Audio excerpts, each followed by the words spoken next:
नमस्कार दोस्तों, स्वागत है आप सभी का आज के इस महत्वपूर्ण और सबसे खास वीडियो में। दोस्तों, हम आप सभी को इस वीडियो में जो महत्वपूर्ण जानकारी देने वाले हैं, ये केवल इस जन्म में ही नहीं बल्कि आपके आने वाले 7 जन्मों तक साथ देगा। 7 जन्मों तक आप इन घटनाओं को भूल नहीं पाएंगे। एक शब्दों में कहें कि यह एकमात्र छोटा सा वीडियो आपके आने वाले 7 जन्मों तक आपको खुशियां देने वाली है। इसीलिए दोस्तों, आज के इस वीडियो को एक बार ध्यान से जरूर देखिएगा। इन्हें देखने की कुछ ही मिनटों के उपरांत आपको खुशखबरी की कॉल आने शुरू हो जाएंगे। घर परिवार में सब ठीक हो जाएगा, चाहे जो भी समस्या हो, और जो भी आपके सपने हैं वे सारे सपने सच होने लगेंगे। बस आप इस वीडियो को एक बार अंत तक जरूर देखिएगा। इसमें कुछ ऐसे हम उपाय, कुछ ऐसे कार्य बताने वाले हैं जो कि आपके लिए महापुण्य होगा। जी हाँ दोस्तों, आपको बता दें 5 महापुण्य है जो आपको अपने जीवन में एक बार अवश्य करने चाहिए।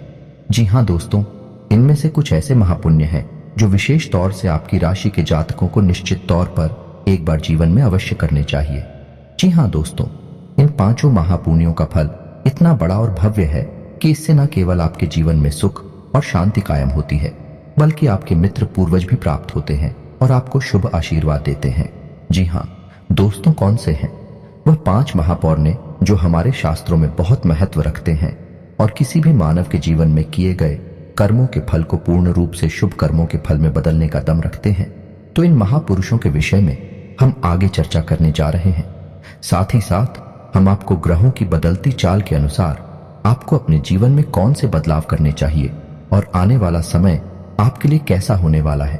और इन सबसे महत्वपूर्ण बात यह है कि कौन से ऐसे कार्य हैं जो आने वाले समय में आपको भूल कर भी नहीं करनी है, अन्यथा आपको होगा बहुत बड़ा नुकसान, बहुत बड़ा घाटा। जी हाँ दोस्तों, हमारी पूरी कोशिश होती है कि हम आपको ज्ञान के सर्वोच्च शिखर पर लेकर जाएं और आपको कुछ ऐसा अद्भुत, अनोखा और पूर्ण रूप से शास्त्रीय पद्धति पर आधारित धार्मिक ज्ञान पीते हैं ताकि आप अपने जीवन का उद्धार कर सके और न केवल एक सुखमय जीवन जीकर इस संसार से विदा हो, बल्कि आपके मन में, आपके घर परिवार में ईश्वर और धर्म के प्रति जो आस्था प्रकार हो, उसका प्रभाव आपकी आने वाली कई पीढ़ियों तक रहे।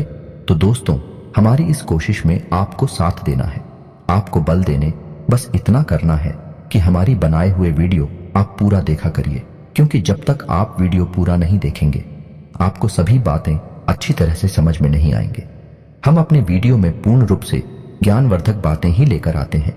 इधर उधर की हल्की फुल्की बातें हम कभी भी नहीं करते हैं।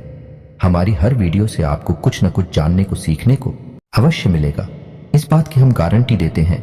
तो दोस्तों, आज का यह वीडियो आपके लिए बेहद आवश्यक है। इस वीडियो में आपको कुछ ऐसा रहस्यमय ज्ञान भी प्राप्त होगा जिससे आपका जीवन पूर्ण रूप से बदल जाएगा।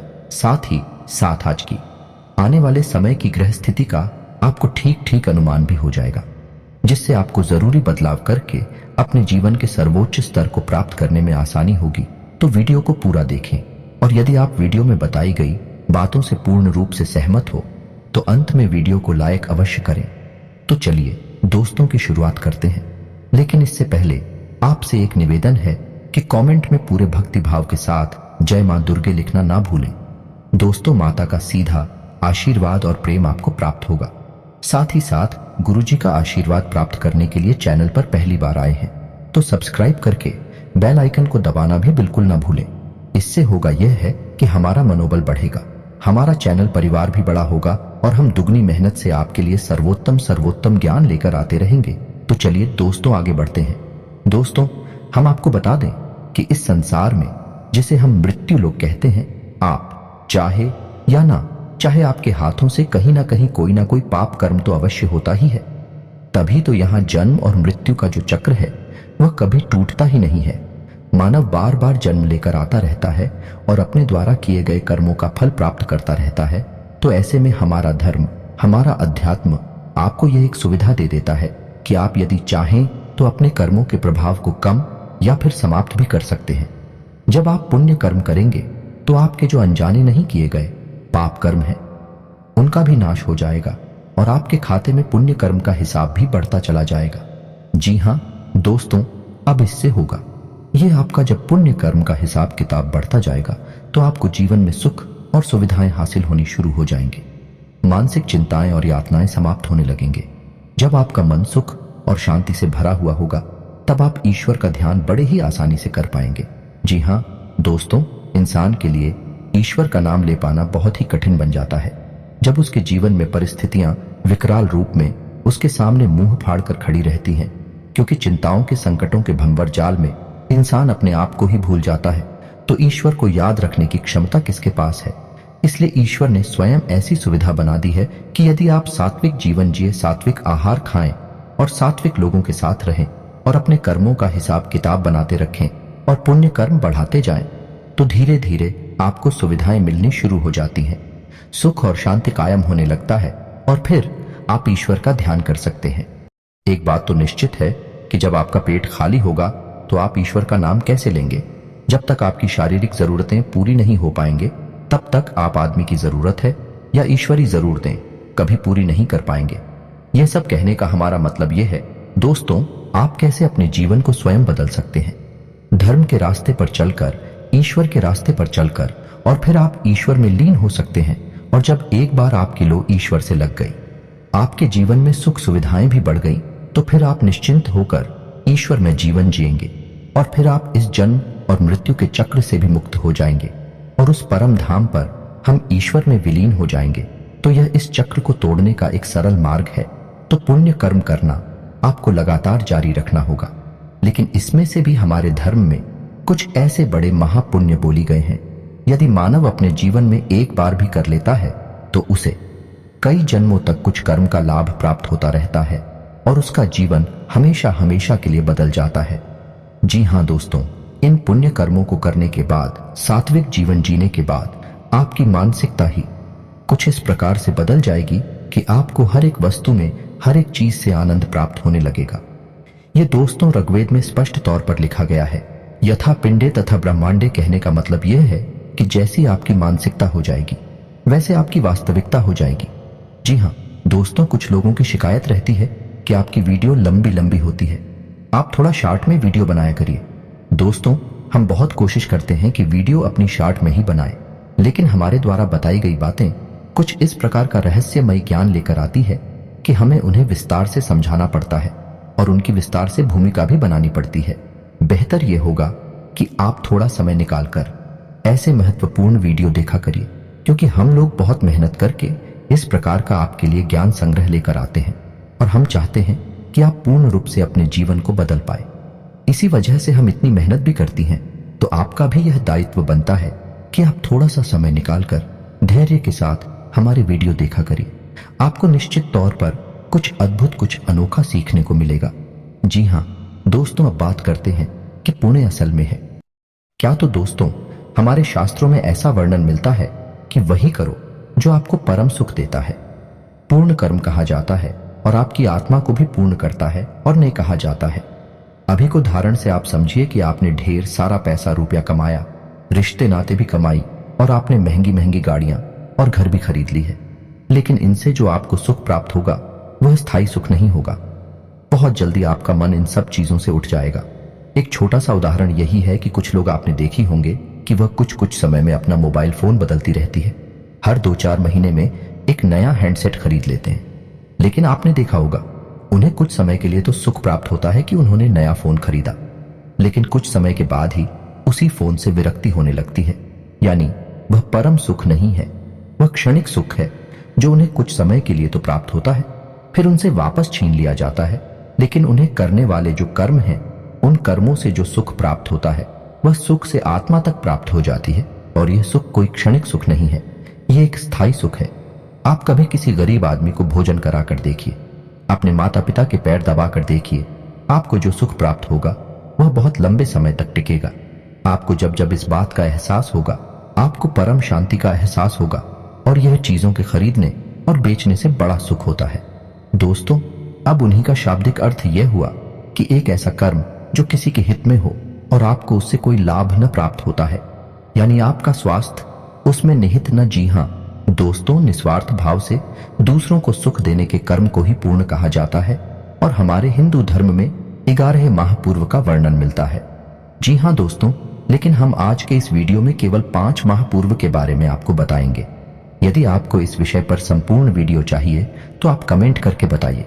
हम आपको इसके विषय में दोबारा से इसका भाग 2 बनाकर दे देंगे। तो चलिए दोस्तों शुरू करते हैं और बताते हैं कि कौन सा है वह सबसे पहला सुख और पुण्य। तो दोस्तों सबसे पहला महापुण्य है आनंद। आनंद, जी हाँ दोस्तों, हर इंसान को किसी जरूरतमंद को भोजन अवश्य कराना चाहिए। अन्नदान से बड़ा कोई भी पुण्य नहीं होता। यह सर्वोत्तम ओल्ड माना जाता है। जो इंसान किसी भूखे को, किसी जरूरतमंद को भोजन कराता है, उस इंसान के मन से जो दुआएं निकलती है वह दुआएं आपको परम सुख तक लेकर जाती हैं, ईश्वर की ओर खींच कर लेकर जाती हैं। कभी आप किसी भूखे को, इस जरूरतमंद को एक बार भोजन कराकर अवश्य देखिए। कभी भी उसे रुपए पैसे मत देना। कृपया पैसे का कोई भी महत्व नहीं है दोस्तों ने, आप उसे बैठकर भोजन कराइए बड़े ही प्रेम के साथ, जैसे कोई अतिथि, कोई भगवान का एक स्वरूप आपको मिल गया हो। बस इसी भाव को लेकर आप भोजन कराकर देखिए। आप देखना आपकी आत्मा तृप्त हो जाएगी। आपको जो संतुष्टि मिलेगी वह अद्भुत होगी। जी हाँ दोस्तों, अभिषेक के साथ बात करती है दूसरे महापूर्ण की। तो दोस्तों यह तो हो गया व्यवहारिक होता है, आत्मिक पूर्व, यानी जो आपकी स्वयं की आत्मा को संतुष्ट करेगा। हमारे हिंदू धर्म में 18 पुराण हैं, जिनमें से 2 पुराने ऐसे हैं जो हर एक इंसान को अपने जीवन में एक बार पूर्ण रूप से वाचन है या फिर श्रवण अवश्य करना चाहिए।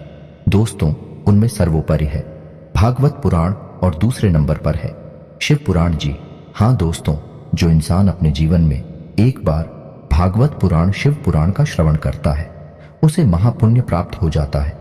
वह इंसान जीवन और मृत्यु के इस चक्र से मुक्त हो जाता है। दोस्तों तो अब कुछ लोगों के मन में यह प्रश्न पूछेगा कि पुराण यानी कि भागवत कथाएं कराना तो बहुत महंगा है और हम इतना आर्थिक भार सहन नहीं कर सकते हैं, तो इसके लिए क्या उपाय है? तो दोस्तों आप इतना खर्चा ना करें, आप मूल पाठ करवा लें। सुजुकी बहुत सस्ता पड़ता है और आपके घर के लोगों के लिए ही केंद्रित होगा। तो आप मूल पाठ के विषय में यदि जानकारी चाहते हैं तो आप कमेंट करें, हम आपको विस्तार से इस बारे में बता देंगे, जो कि बहुत सस्ता पड़ेगा। लेकिन आपको इसका फल उतना ही प्राप्त होगा जितना कि आप बड़े बड़े पंडाल लगाकर बड़े बड़े पंडितों के मुख से जो भागवत सुनेंगे या शिव पुराण चलेंगे, उतना ही फल आपको प्राप्त होगा। अब बात करती है तीसरी महा, उनकी कन्यादान करना दोस्तों की श्रेणी में रखा जाता है। जिसके जिसके बेटियां हैं वही तो इस सुख को प्राप्त कर लेता है। लेकिन यदि आपके पास बेटियां नहीं हैं तो आप किसी भी अन्य गरीब की मदद कर सकते हैं, उसकी आर्थिक स्थिति में सुधार कर सकते हैं और उसकी बेटी का कन्यादान कर सकते हैं। बहुत से लोग ऐसा कार्य करती हैं जिनकी बेटियां नहीं हैं, किसी अन्य बेटी को कन्यादान कर लेते हैं। इससे क्या होता है? इससे महापुण्य की प्राप्ति होती है। जी हाँ दोस्तों, ऐसा माना जाता है एक कन्यादान का जो पुण्य है वह तो अश्वमेघ यज्ञ से बढ़कर माना जाता है। तो अब आप यहीं से अंदाजा लगा लीजिए ये कितना बड़ा महापुण्य है। जी हाँ दोस्तों, अब बात करते हैं चौथे महापुण्य की। चौथा माध्यमिक दोस्तों, और इसे आपको अपने मन में उत्पन्न करना होगा। यह है वैराग्य भाव। जी हाँ दोस्तों, वैरागी भाव क्या होता है? इस संसार को, मृत्यु लोक को इसके मूल स्वरूप में देखना ही वैराग्य भाव कहलाता है। अब आप कैसे यह करेंगे? तो आप समझ गए कि यह संसार जो है यह मरणशील है। यहाँ हर एक वस्तु, हर एक इंसान की एक उम्र होती है और उसके बाद वह समाप्त हो जाता है, क्षय होने लगता है। तो अब आपको करना यह है कि जो भी चीजें आपके आसपास हैं, यानी आपको बहुत टिकवा देता को कम करना होगा और अपने मन में इन चीजों के प्रति थोड़ी सी उदासीनता उत्पन्न करनी होगी, यानी इनसे आपको लगा चुके कम करना होगा। यही इस स्मृति लोक का वास्तविक स्वरूप है कि आज नहीं तो कल हर एक वस्तु जिससे आप बहुत अधिक प्रेम कर रहे हैं वह समाप्त हो जाएगी। हर एक इंसान जिससे आप बहुत अधिक प्रेम कर रहे हैं वह भी समाप्त हो जाएगा, चला जाएगा। तो आपका प्रिय मित्र बिल्कुल ही व्यर्थ रहेगा। इससे बेहतर यह होगा कि आप उसकी मूल स्वरूप को देखें। अब आप एक छोटा सा प्रयोग करके देखें। मान के चलिए कि आपने एक मोबाइल फोन खरीदा, तो आप सोचिए कि आज आपने यह फोन नया खरीदा है, तो आपके मन में बड़ी ही उत्तेजना आए हैं, बड़ा ही आकर्षण है इस फोन के प्रति। लेकिन आप सोच कर देखिए कि 2 साल बाद यह फोन किसी स्थिति में होगा तो आपको पता चलेगा कि शायद यह फोन किसी कबाड़ी में डाला होगा, खराब हो चुका होगा या फिर इतना आकर्षक नहीं होगा जितना आज लग रहा है। तो 2 साल वाली स्थिति को याद करते हुए जब आप उस फोन के बारे में विचार करें, अपने आप आपके मन में उस फोन के लिए विरक्ति का भाव उत्पन्न होने लगेगा। मतलब यह है कि आप चीजों से और इंसान उसे अपनी निकटता को कम करें, उनसे जो आपका चुनाव है वह कम करने की कोशिश करें। धीरे धीरे जब आप यही भाव हर एक इंसान, हर एक जीव जंतु, हर एक चीज के लिए अपने मन में उत्पन्न करेंगे तो आपके मन में एक सात्विक वैराग्य का भाव उत्पन्न होने लगेगा। यह दोस्त बेहद ही आवश्यक है। ईश्वर ने हमें इस संसार में भेजा है, इस संसार को भोगने के लिए नहीं, इस संसार से सुख प्राप्त करने के लिए, और फिर इस सुख का उस परम सुख से तालमेल बैठाने के लिए। कहने का मतलब यह है कि आप पहले छोटे सुख लीजिए, यानी अपनी इंद्रियों के सुख की पूर्ति कीजिए। बाद में इन सुखों का त्याग करके ईश्वर के परम सुख को प्राप्त करिए। जी हां दोस्तों, यही इस मृत्युलोक में इंसान किया जीव जंतुओं के आने का एकमात्र लक्ष्य है, और इसी चक्कर में लोग इंद्रियों के भोग में इतने लिप्त हो जाते हैं, ईश्वर सुख को भूल ही जाते हैं, और इंद्रियों के सुख को प्राप्त करने के चक्कर में ऐसे ऐसे कर्म कर जाते हैं जिनके परिणाम रोकने के लिए उन्हें न केवल एक जन्म बल्कि कई जन्म लगातार लेते रहने पड़ते हैं, और यही जीवन और मृत्यु के चक्कर में हमेशा हमेशा के लिए फंस जाते हैं। तो आपको अपने मन में वैराग्य का भाव उत्पन्न करना होगा। चीजों के, इंसानों के इस मृत्युलोक में मौजूद हर एक वस्तु के मूल स्वरूप को जानना होगा कि हर एक वस्तु शरण दिल है, मुश्किल है, धीरे धीरे छाए हो रही है। तो आप इससे लगाव करने की कोई आवश्यकता नहीं है। आप लगाव उससे कीजिए जो शाश्वत है, जो परम है, जो ईश्वर है, जो आपके अंदर मौजूद रहे और आप हो प्रेम पूर्वक पुकार रहा है। जी हां दोस्तों, अब बात करते हैं पांचवें और अंतिम गोल्ड की, यानी महापौर। दोस्तों, पांचवा महापूर्ण है अहिंसा। यह भी एक आध्यात्मिक पूर्ण है। दोस्तों, आपको अपने मन में हिंसा की जो भी भावनाएं हैं उन्हें धीरे धीरे दूर करना सीखना होगा। जी हां दोस्तों, याद रखिए, हिंसा कई प्रकार से हो सकती है, मन से, वचन से और कर्म से। आपको पहले अपने कर्म की हिंसा पर नियंत्रण करना होगा। यदि आप ऐसे कार्य जिनसे दूसरों को दुख पहुंचता है, हानि पहुंचती है, उन कार्यों पर रोक लगानी होगी। फिर अपने वचन की हिंसा पर नियंत्रण हासिल करना होगा, यानी कि आपके कहे हुए शब्दों से जब किसी को पीड़ा होती है तो उस हिंसा पर भी आपको नियंत्रण करना होगा, और इसके बाद नंबर आएगा आपकी मानसिक हिंसा पर, यानी कि आप किसी के लिए मन में भी गलत नहीं सोचेंगे। जब आप इन तीनों प्रकार की हिंसा पर विजय हासिल कर लेंगे तो आप जो भी कर्म करेंगे, जो भी जीवन जिएंगे, सब कुछ महापूर्व में शामिल हो जाएगा। जी हां दोस्तों, यही तो थी वह 5 महापूर्व जो हर एक इंसान को अपने जीवन में एक बार अवश्य करने चाहिए। अब इसमें से खास तौर पर आपके लिए जो कुंडली बनाए गए हैं विधु हैं, यानी कि बैरागी का पूर्ण। कहने का मतलब यह है कि आपकी राशि के जातकों का यह विशेष प्रभाव होता है कि कभी कभी आपको इंसानों से, जीव जंतुओं से और चीजों से भी जरूरत से अधिक लगाव हो जाता है। फिर उनकी छोटी छोटी बातों से, छोटी छोटी चीजों से भी आप कभी सुखी होते हैं, खुश होते हैं और कभी दुखी होने लगते हैं। तो आपको उनके मूल स्वभाव को जानना होगा और उसी प्रकार उनसे बर्ताव करना होगा और अपने मन में वैराग्य का भाव उत्पन्न करना होगा। इससे आपकी मानसिक शांति भी होगी और आपको महापुण्य की प्राप्ति भी होगी। और दूसरा, आपकी राशि के लिए अहिंसा का पुण्य। दोस्तों, कभी आप इतने उत्तेजित हो जाते हैं कि आप वह सब भी कह जाते हैं जो दूसरों को बहुत कष्ट पहुंचाता है। हालांकि बाद में आपको इस बात का एहसास हो जाता है, फिर आपके मन में पछतावा भी होता है, लेकिन अब पछताए होत का जब चिड़ियां चुग गई खेत। जी हां दोस्तों, कि आपको अपनी बातों पर, अपने मन के भावों पर नियंत्रण करना सीखना होगा। आपको यह विचार करना होगा कि आपने एक बार यह बात बोल दी, यह कर्म कर दिया है, इसके बाद दूसरे इंसान पर इसका क्या प्रभाव होगा। आपको अपनी अहिंसा के स्वभाव को जगाना होगा। यह आपकी राशि के लिए विशेष है क्योंकि आपके अंदर थोड़ी सी तुनक मिजाजी अवश्य होती है, यानी कि आप एक बार किसी से चिढ़ जाएं तो फिर आप उसकी परवाह नहीं करती। आपके मन में जो आता है वह आप कहकर आगे बढ़ जाते हैं और अनजाने में ही अपने पाप कर्मों का स्तन चेक कर लेते हैं। जी हां दोस्तों, ये 5 फूल की कहानी जो हमने आपको सुनाई, आपको इनमें से कौन सी बात ज्यादा अच्छी लगी? ये आपके मन में क्या प्रश्न है, उन सबको आप कमेंट करके बताएं। हम आपकी हर एक प्रश्न का जवाब देने की पूरी कोशिश करेंगे। अब आपको हम बता दें कि ग्रह स्थिति क्या कह रही है। आपकी राशि के जातकों के लिए जो ग्रह स्थिति बन रही है उसके अनुसार आपको 3 बातों का विशेष ख्याल रखना है। पहला, कि आपको ऐसे लोगों से दूर रहना है जो नकारात्मक मानसिकता वाले लोग हैं। जी हां दोस्तों, और इनकी वजह आपको अनुभवी और ज्ञानवान लोगों की संगत करनी होगी। इससे आपका आध्यात्मिक और वैचारिक बल बढ़ेगा और आपका मनोबल भी ऊंचा रहेगा। दूसरी बात है कि आपके लिए आने वाले 3 दिन किसी भी प्रकार के निवेश के लिए सर्वोत्तम है। जी हां दोस्तों, यदि आप शेयर मार्केट में पैसा लगाते हैं, कोई बड़ा बिजनेस शुरू करना चाह रहे हैं या फिर कोई छोटा मोटा इन्वेस्टमेंट ही करना चाहते हैं तो समय बहुत अच्छा है। आप आंख मूंद कर निवेश किए, इस बात की हम गारंटी देते हैं क्योंकि जो स्थिति बन रही है वह स्पष्ट तौर पर यह बता रही है कि आप इसी प्रकार के धन के निवेश में लाभ प्राप्त होगा। जी हाँ दोस्तों, फिर भी हम आपको यही कहेंगे कि आप अपनी सतर्कता को ना छोड़ें। किसी अनुभवी और बुद्धिमान इंसान की सलाह मशवरा करने के बाद ही अपने रुपए कैसे निवेश करें।